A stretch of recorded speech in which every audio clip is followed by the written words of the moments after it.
ummadda Soomaaliyeed oo u dabaaldegaysa maalintii telefishinka qaranka la aasaasay ku beegneed maanta isla markaana ahayd markii kawada uu soo noqday mar labaad ayaa waxa ka dhacay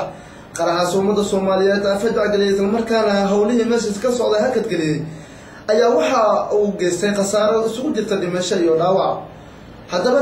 gudoomiyaha Soomaalida gobolka Western-keeda Cabdi Cumar Axmed Cabdi Jido oo la hadlay telefishinka qaranka Soomaaliyeed ayaa waxa uu cambaareen dusha kaga tuuray qaraxaasi ciidii geysatay isla markaana dawladda baaq u diray kaas oo uu doonayo in dawladdu aysan hakad iyo walwal iska dareemin qaraxa ka dhacay magaalada Muqdisho. haddaba gudoomiyaha oo la hadlay telefishinka qaranka waxa uu yiri السلام عليكم ورحمة الله وبركاته. وحن عمباريننا قرح مانتا كدعي مقالة مقدشو ناشونال تياتر قرحي كدعي اسمي دامنتا اها وحشني ماذا يفول حمضا اها قبري اي فلسي ايانو آد وعمباريننا هدانو نهي جالية كونفور افريكا قارهان ويسترن كيب انيقو اوكو هدليو مقع الصوماليات قبلك ويسترن كيب. وحن عمباريننا قرح maanta lala eegtay dadkii u hambalyeynayay TV-ga qaranka Soomaaliyeed National Theatre ugu hambalyeynayay oo ugu horeeyo dadkii ku geestiir iyo xildhibaan Mawlid Macaane xildhibaan Professor Maxamed Cumar Dalxa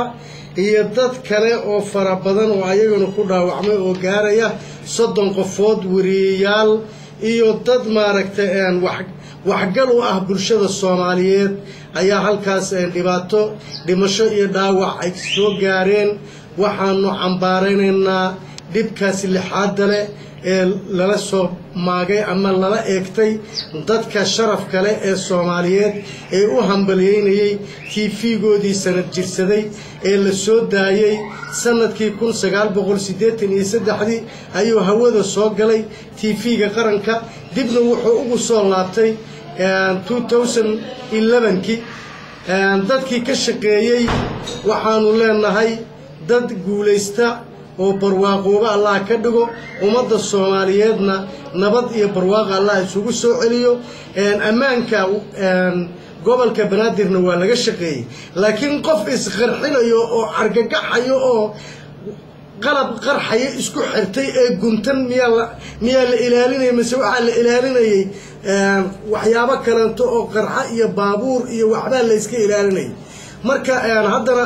qolooyinkii nabadiidka haddana dumarkiiba yaani maaragtay qaraxi u soo direen aad baanu cambaaraynaa aad baanu maaragtay